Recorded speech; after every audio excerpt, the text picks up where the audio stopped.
Since the Republic military was dissolved following the Ruusan Reformation, it has not been uncommon for sovereign systems within the Republic to assemble private planetary defense forces to ensure the security of their world. Most of these security agencies would outfit themselves with affordable combat spacecraft purchased on the civilian market, but this was not the case for the skilled volunteers of the Royal Naboo Starfighter Corps, whose custom-built N-1 Starfighters served as the proud defenders of the Naboo monarchy for many decades. At a length of 11 meters, the N-1 presents an elegant and unconventional space frame, built around twin Nubian J-type pulse engines, mounted on pontoons extending from the fighter's bow. The ship carries a single pilot, as well as an R2 series astromech unit, and is even equipped with a mid-range hyperdrive, an incredibly rare feature for a craft of this size at the time of its commissioning. Designed under the supervision of His Royal Highness King Ares Varuna of Naboo, the N-1 was modelled to demonstrate the finest elements of Naboo artistry and engineering, and by the King's request, the ship was painted in a bright golden yellow that became a distinctive sight at parades and ceremonial flybys. N-1 starfighters in service to the Royal House of Naboo would also be adorned with a silver chromium finish across their bow, as a proud symbol of their noble assignment.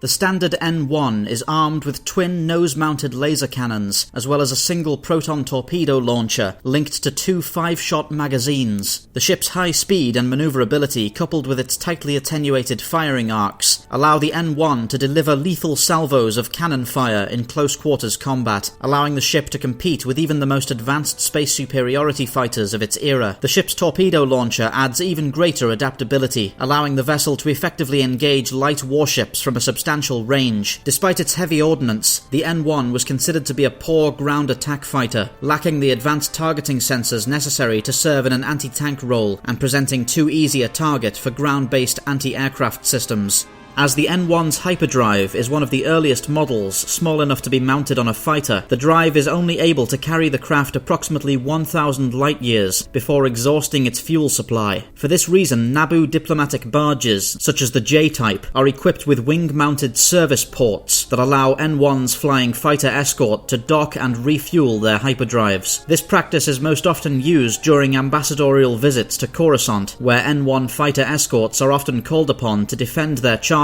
from pirates. Easily the most politically and historically significant engagement to involve the N-1 Starfighter was the Battle of Naboo in 32 BBY. Following an illegal blockade of their world by the Nemodian Trade Federation, the volunteers of the Royal Naboo Starfighter Corps were enlisted by Queen Padme Amidala of Naboo to drive the Federation away from their world. The NSF pilots of Bravo Squadron scrambled from the occupied city of Theed to engage the Lucrehulk-class droid control ship Vutun Palar in orbit of Naboo. After a lengthy engagement, Bravo Squadron had suffered heavy casualties from the battleship's point defense grid, as well as its large complement of vulture droids, but the engagement suddenly turned in the Naboo's favour when a single N-1 starfighter was able to locate and destroy the droid control ship's main reactor by flying through the capital ship's loading bays. The destruction of the Vutun Palar cut off the Federation's control over their B-1 battle droids, causing them to lose their occupying army and be forced to surrender. The N-1 Starfighter continued to protect the people of Naboo throughout the Clone Wars, the Galactic Civil War, and beyond, until the ship was finally retired prior to 40 ABY. Across its career, many other mid-rim worlds attempted to purchase the design of the N-1 Starfighter for their own use, but were never able to convince the Naboo to agree to an exchange. For almost 70 years, the N-1 Starfighter remained a unique symbol of the planet Naboo, and a source of great pride to her citizens.